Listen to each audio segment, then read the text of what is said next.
sam še to naslov referata, Novi časi, novo mišljenje, šolanje na Zavodu za fizkulturo v Ljubljani. Hvala lepa za besedo. Lepo pozdravljeni še s ostali, tudi po mojem imenu. Kot že rečeno, smo v bistvu 10 let praktično opravljali neko delo dokumentaristke s fotografijami v našem muzeju. Dobre pol leta se ukvarjamo bolj pa ne socializmom. Zato tudi mogoče priložnost se je v bistvu tako pokazala kot prva, da predstavim v bistvu šolanje na Zavodu za fizkulturo v Ljubljani. Kako je do tega prišlo? 9. junija 1947 se je fotoreporter slovenskega poročevalca in tovariša Vladimir Simončič-Vlaste odpravil na dvorišče fizkulturo šole na Zavodu, da bi fotografiral prvo generacijo dijakov med izvajanjem različnih telovadnih elementov. Tako je nastalo 34 fotografij, Leica formata, ki jih je fotograf posnel z lastno kontakt s fotografsko kamero. In izmed teh 34 jih je bilo 5 potem objavljenih v reviji Tovariš, 18 dni kasneje, znotraj prispevka Draga vlage, ostalih 12 pa na zadnji strani v obliki fotoreportaže. Te izvirne vlastne reportaže so v revijo prinašale fotografije dogodkov širom Slovenije, ter na tak način tudi predrugačile izgled te ruske revije v slovenskem jeziku, kot so je večkrat pravili bralci. Te šolske fotografije na splošno, tudi Vlastjeve, tudi ostalih fotografov, ampak Vlastja bo pa ne prednjačil, vsaj v teh začetnih letih pri objavljanju. Seveda niso bile izjema, dijaki fizkulturniki je Vlastja fotografiral še enkrat, sicer čez 2 leti, 7. junija 1949 in je ohranjenih 53 posnetkov. Ker je bila torej fotografija tista, ki me je prva pritegnila k zanimanju za omenjeno tematiko, začenjam to mojo današnjo predstavitev s to postrojeno prvo generacijo dijakov in v času predstavitve je bilo sledilo seveda še kar nekaj in prispevek nekako razdelim na 3 dele, se pravi šola in njeno ustanovitev, njeno notranje delovanje in predmetnik, ter na to še šola in spomin, ko se v bistvu pogovarjam z 3 v bistvu pripadniki te prve generacije, še živečimi. Skratka, fizkultura in njena organiziranost sta po koncu druge svetovne vojne vzpostavljeni na osnovi vrednot narodno-osvobodilnega boja in sovjetskega zgleda. To je pomenilo podržavljanje šolstva in izenačevanje obveznega šolstva, tako predmetno kot organizacijsko. Ob tej fotografiji bi lahko rekli, odriniti je bilo potrebno naprej in kot navaja Peter Vodopivec, je bila šola v očih ideologov povojnega režima in njegovih pedagoških svetovalcev eno najpomembnejših orožij v boju za novo družbo in novega človeka, zato naj bi jo temeljito očistili pretekle dediščine ter prenovili z novimi ljudmi in vsebinami. Usposobiti je bilo potem potrebno novo, mlajšo generacijo, ki bo razumela potrebe in zahteve tega novega časa. Kaj se je torej dogajalo z športom oziroma fizkulturo po koncu druge svetovne vojne? O tem Tomaž Pavlin, ki pojasnjuje, da sta bili temeljni načeli fizkulturnega gibanja povojna množičnost in vsestranost. To je pomenilo množičnost v članstvu, vendar ne v tem tekmovalnem smislu, temveč v raznovrstnosti vadb, predvsem v smislu načrtnega gojenja panog, ki vplivajo na vsestranski razvoj telesnih moči človeka in šele zatem športna specializacija podrejena tekmovalnim dosežkom, vendar še vseeno načelo amaturizma, zato je potem tudi povezava pri predmetniku in tudi potem praktično vsi poudarjajo ta zdravstveni vidik, se pravi vredno gibanje in zdrava prehrana in podobno. Skratka, z obnavljanjem telesno-kulturnega življenja po drugi svetovni vojni se je obnovila potem tudi težnja po strokovnem izobraževanju na področju športa in tako je 20. novembra 1946 ustanovljen Zavod za fizkulturo s sedežem na Taboru v Ljubljani z nalogo, da vzgaja kader strokovnjakov za šolstvo, fizkulturno društvo in druge ustanove in da znanstveno tudi raziskuje vprašanja telesne vzgoje. Kot je zapisal tudi eden izmed športnih učiteljev, Drago Vlaga, ki jih je poučeval plavanje in atletiko, Vrvi tovariš. Starejši rod se niti ni zavedal, da preveč slepo posnema Nemcev stvarih telovadbe in Angležev stvarih športa. In fiskulturni zavod je torej tista ustanova, ki bo se vodila slovensko kulturo tujega vpliva, je otrebila odlične navlake ter ji dajala ljudski in življenjski značaj. Prva generacija učencev, torej za šolsko leto 46-47, je štela 29 dijakov. Šolanje je potekalo eno leto. Od teh 29 dijakov je bilo 20 moških in 9 žensk. Število vpisnih mest v srednjih strokovnih šolah je bilo pa določeno na osnovi 5-letnega plana. In sicer se je kandidate za vpis zbiralo preko krajnega ali krajevnega ljudskega odbora, kjer se je osnovala posebna komisija, ki je zbirala vpisnice kandidatov.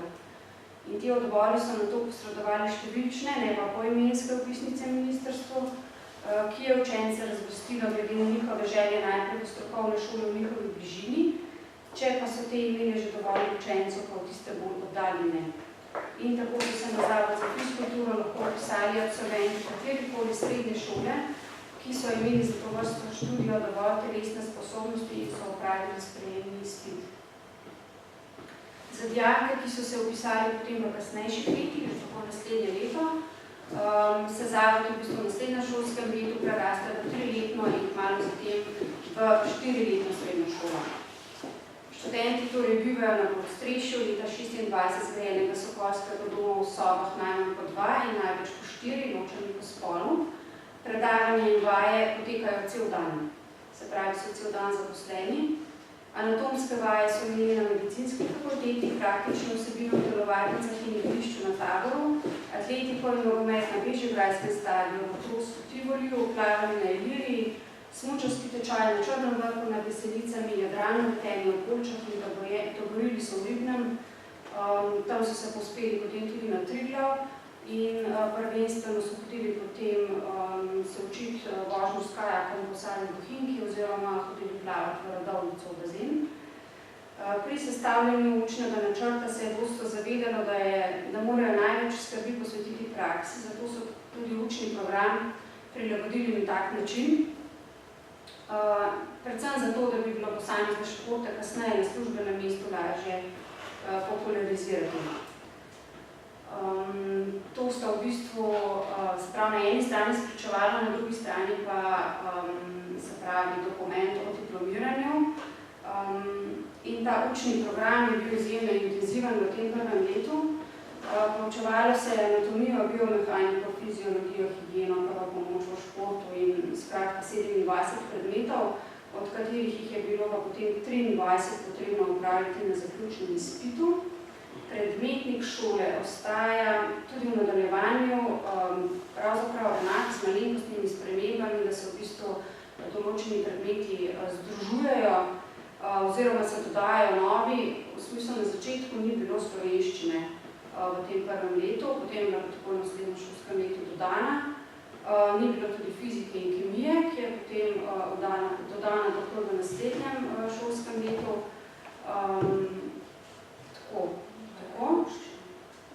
Ja, ruščina dvoplaja.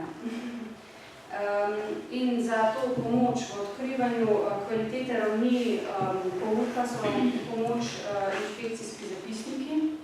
Prvi šolski inšpektori so imenovani 24. septembra 1946 in delujejo po navodilih Komiteja za srednje strokovno šolstvo in to so ta navodila, ki so se jih morali inšpektori držati. In na podlagi teh zapisnikov lahko marsikaj ugotovimo. In sicer stalni in honorarni predavatelji so bili v razmerju 7:7. Učencem so delo olajšali z lastnimi učnimi skriptami, ki bi sicer morali biti potrjene strani komiteja, kar pa včasih še niso bile. Učni uspehi so označeni sicer kot nadpovprečno dobri, ampak to velja potem za kasnejše generacije. Medtem ko ta prva je bila tako precej povprečna oziroma v nižji sredini.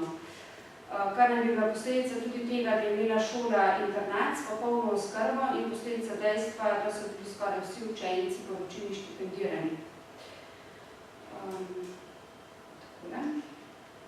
Dijake se je ocenjevala po strogem kriteriju, v medsebojno tekmovalnostih je navajal grafikon v veži šole, na katerem je ponazorjeno tedensko tekmovanje posameznih razredov v učenju in vedenju. Na zavodu so imeli tudi poseben hišni red, ki je veljal tako za šolo, kot internat v smislu omejitve obiska gledališč, mesta, kina, splošnih izhodov v mesto. Težave pa so praktično čez cel čas obstajale pri učnih pripomočkih, ker je primanjkovalo zvezkov ali pa so bili neki neprimerni. Včasih je bil učitelju težava že razred sam. En inšpektor je pač ugotovil, da so njegov razred sestavljali dijaki iz večinoma bivših, drugih jugoslovanskih republik in so komaj dobro postali pismeni. Zato je bilo težko praktično tudi pouk fizike in je bilo zelo težko voditi uro oziroma kaj naučiti novega. Predavatelji praktičnih fiskulturnih predmetov so svoje ure razporedili sistematično, zato je bil pri vajah že zelo kmalu opažen tudi dober uspeh. Potem za različne vaje so bili potrebni različni pripomočki, recimo žoge in kegli. Tukaj imamo tudi gospodiče na sredini in potem že keglje, ki jih je sicer venomer primanjkovalo, zato se precej pritožujejo o tem, da določeni dijaki vedno stojijo ob strani, ko drugi vadijo. Težave je vodstvo šole videlo tudi v nezanimanju za borilne športe, za kar naj bi bile krive slabe blazine, ki niso omogočile varnejših pristankov pri močnejših udarcih. Tako je bilo nekako navedeno. Sicer je pa Zavod za fiskulturo skrbel za izvedbo fiskulturnega programa tudi za ostale šole. Tako so recimo v letu 1948-1949 organizirali tekmovanje v spomladanskem krosu, potem tekmovanje za fiskulturno značko, tekmovanje v novoboju ter zaključni fiskulturni nastop po koncu šolskega leta. Skrbeli so tudi za različne fiskulturne tečaje, ki so jih obiskovali učitelji drugih osnovnih strokovnih šol in jim v času tečaja tudi nudili možnost prenočevanja v internatu. Zdaj spominim. Možnost je bilo pridobiti stike z tremi, čeprav jih je v bistvu še več, načeloma, ki še živijo iz te prve generacije, ampak ti so bili v bistvu pripravljeni za pogovor in sicer so tu Miha Iskra, Dušan Smola in Ludvik Ravnik. Miha Iskra je Ljubljančan, Kočevar je Dušan Smola in Ludvik Ravnik je v bistvu Bohinjec oziroma Gorenc, kar se potem tudi preseli. To niso omenjeni trije. In podajanje znanja je tem prvim slušateljem ostalo v spominu kot nadpovprečno dobro. In Miha Iskra se tako spominja, da je dr. Brecer športne poškodbe tako dobro opisal, da mu je to koristilo, ko je moral kasneje zdravnike sam prepričati, kaj se mu je zgodilo in kakšno poškodbo da ima. Ludvik Ravnik pritožuje, da je bil presenečen nad znanjem in pripravo profesorjev za nov študij, predvsem tistih, ki niso bili fakultetni učitelji, se pravi za tiste, ki so poučevali praktične predmete. Kvaliteta učiteljev in širina znanja v smeri podajanja snovi za znanje slušatelje je bila nad povprečjem in znanje je bilo podano v smeri uporabnosti, kajti, tako pravi Ravnik, pripravili so nas, da smo bili pripravljeni znanje podajati naprej.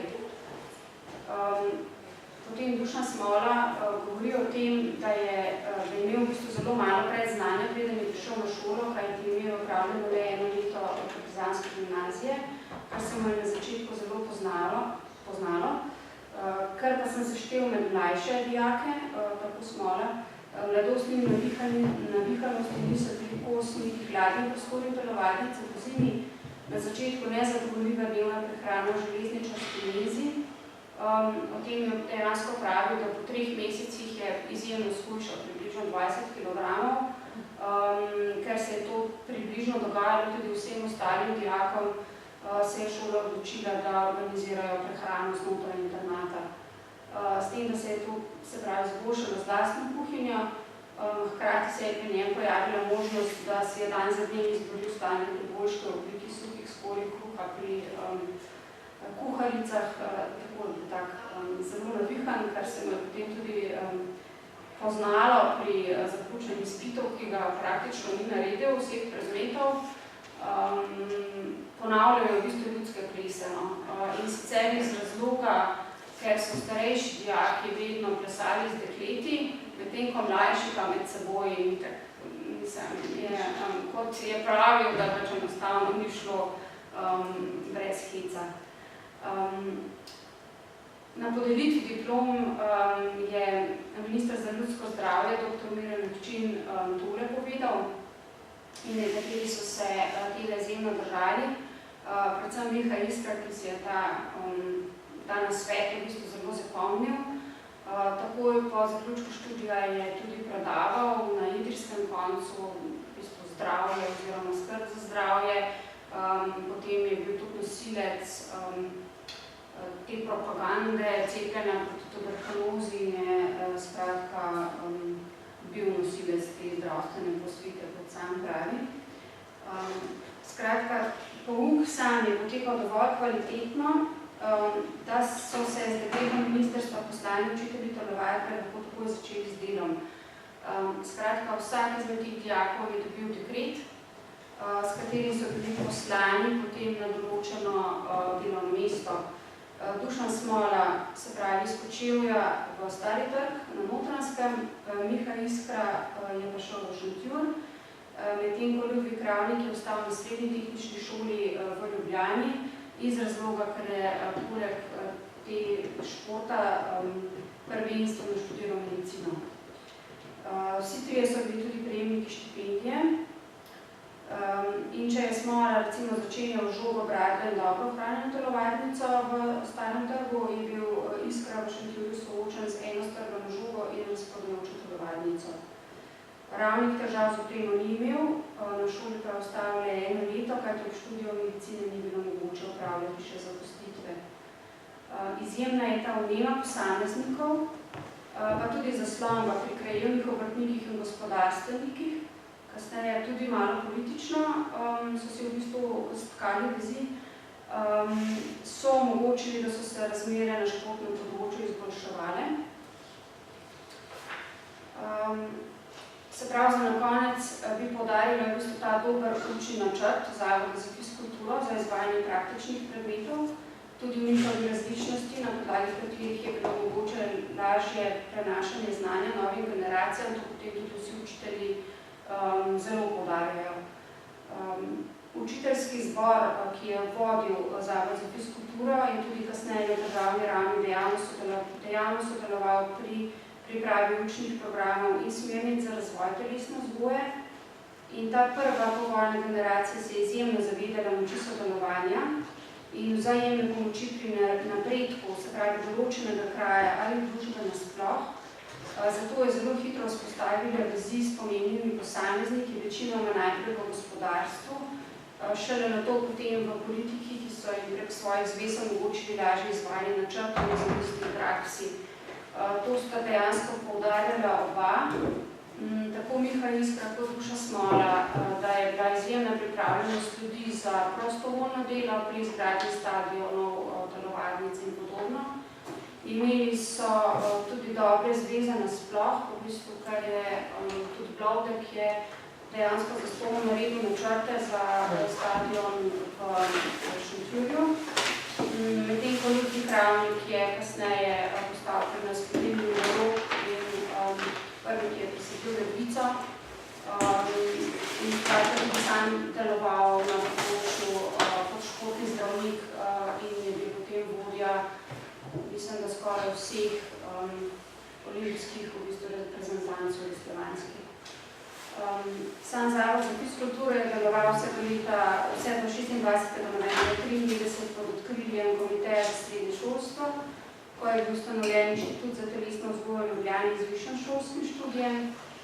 In s tem zavodom je pravzaprav nastala prva šola za telesno kulturo na Slovenskem, ki sicer ni bila višješolska, ampak je bila ta temelj za naprej. Predvsem s tem, ker so že na začetku velik poudarek dali znanstvenemu raziskovanju. Hvala lepa. Še za eno izčrpno predavanje, še en dober pregled.